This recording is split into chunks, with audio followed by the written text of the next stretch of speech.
My delight in these cottages, and in the sense of human industry and enjoyment through the whole scene, was at the root of all pleasure in its beauty. See the passage afterwards written in the Seven Lamps, insisting on this, as if it were general to human nature thus to admire through sympathy.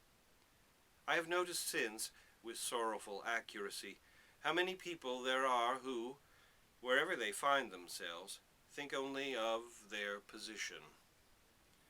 But the feeling which gave me so much happiness, both then and through life, differed also, curiously, in its impersonal character, from that of many, even of the best and kindest persons.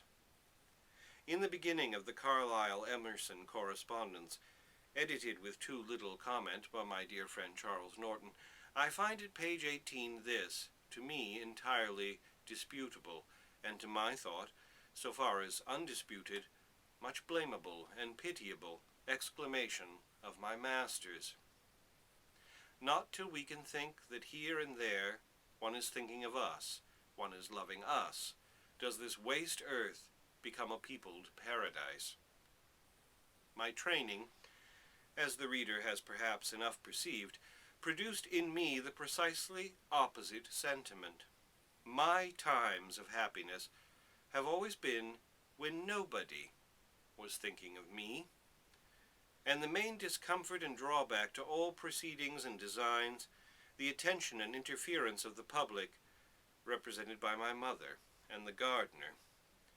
The garden was no waste place to me, because I did not suppose myself an object of interest either to the ants or the butterflies, and the only qualification of the entire delight of my evening walk at Champagnole or St. Laurent was the sense that my father and mother were thinking of me, and would be frightened if I was 5 minutes late for tea.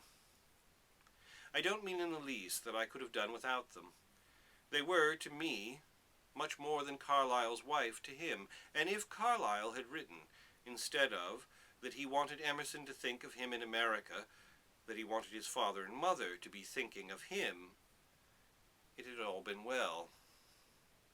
But that the rest of the world was waste to him, unless he had admirers in it, is a sorry state of sentiment enough, and I am somewhat tempted, for once, to admire the exactly opposite temper of my own solitude.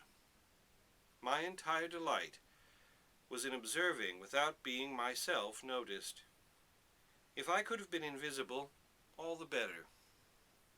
I was absolutely interested in men and their ways, as I was interested in marmots and chamois and tom-tits and trout. If only they would stay still and let me look at them, and not get into their holes and up their heights.